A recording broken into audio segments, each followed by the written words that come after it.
A lot of you probably think that having overdraft protection on your checking account is a good idea.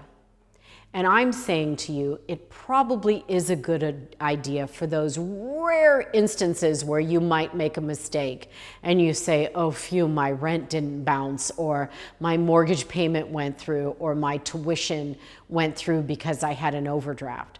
But really, I want to tell you what an overdraft protection situation is. It's a loan. It's a loan for you from the bank to cover mistakes that you might make in math. There we are with the math myth again. You didn't add or subtract properly, or you had an emergency and you said, oh, that's okay, I have overdraft protection. Well, here's the thing. If you're saying out loud or to yourself in the quiet of your room or in the car when you're driving home, phew, I have overdraft protection, you are on the wrong path and you're using overdraft protection incorrectly. You should never be relieved to use overdraft protection. Overdraft protection is something that you should never touch, that you should be able to say in all the years you had overdraft protection, you never used it. Or the second sentence you might be able to say is, after all these years of having overdraft protection, I don't need it anymore, and I only used it once in the 9 years that I had it. That is the reason that overdraft protection is a loan and costs you money. That means that someone has put money into your checking account when you blew it. That's not the reputation you want to get. Overdraft protection has to be paid back. Overdraft protection may be paid back, I don't know, depending on the bank. If they put in $283 to cover a check, they may, as soon as there's money in your account, take it back. It depends on the kind of agreement you sign. So you could be saying, oh, well, I have time to pay back that $283 that they put in. Maybe you don't. Maybe the minute your paycheck goes through, they are going to take that $283 back plus interest and put your overdraft protection at zero. When overdraft protection builds, it is interest, and it may be a higher interest rate because even though it's attached to your checking account, it's considered unsecured money. You get a lower interest rate when you have collateral or something that they can have in place of the money.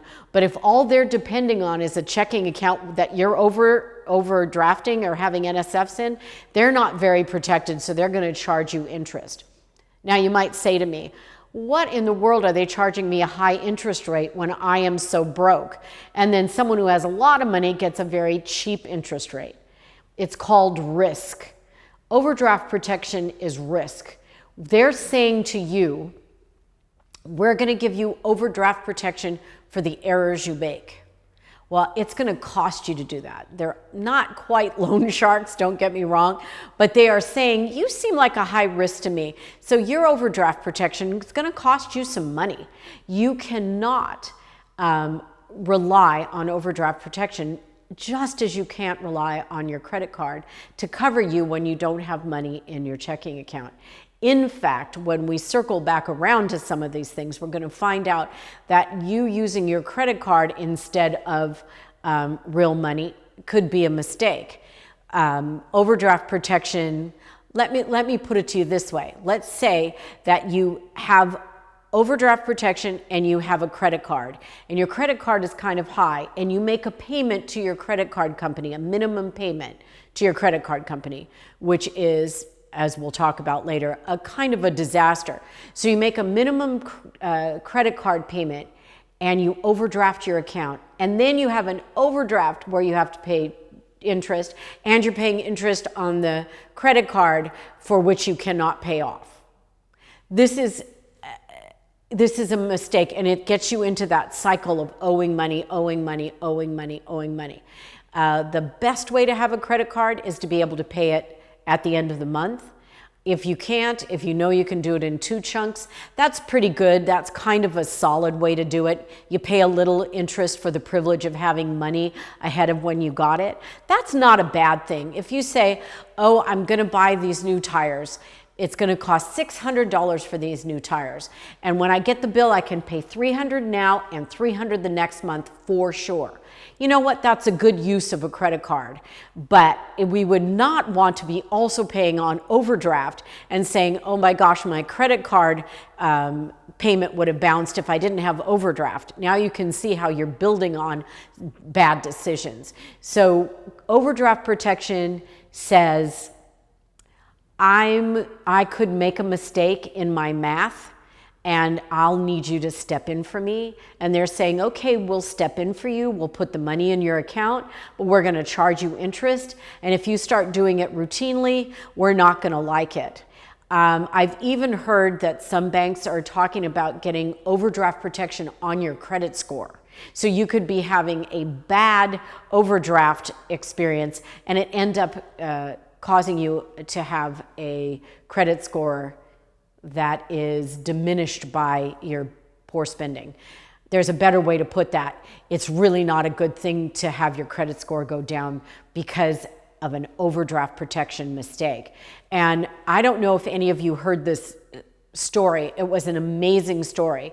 There was someone, I think she was in London, and she was at school in London from another country, and she was at the university.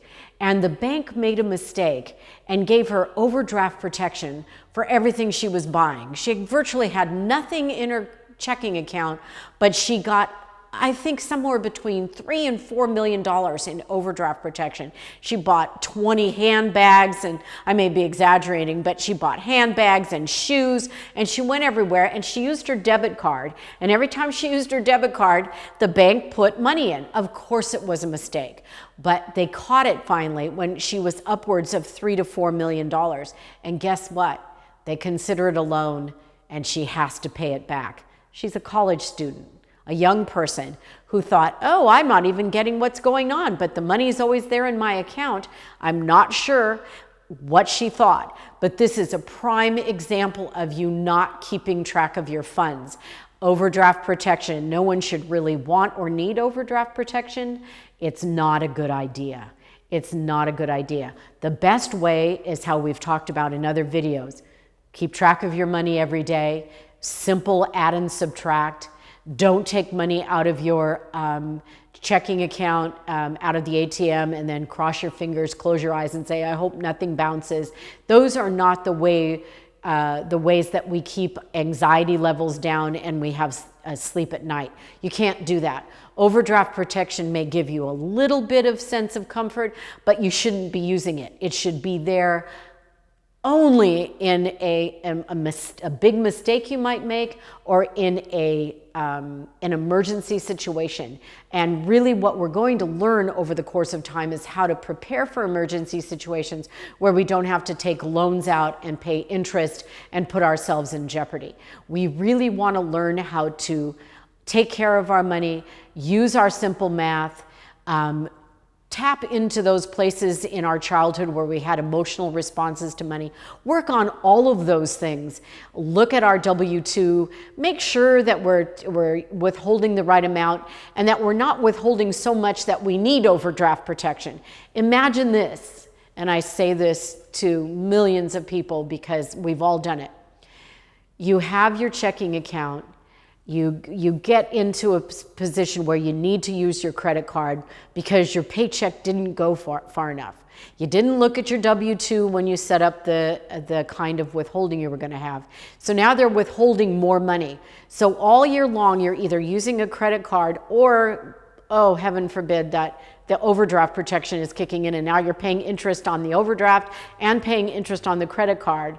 And lo and behold, you go back to your W-2 and you say, I just got $4,000 back on my taxes.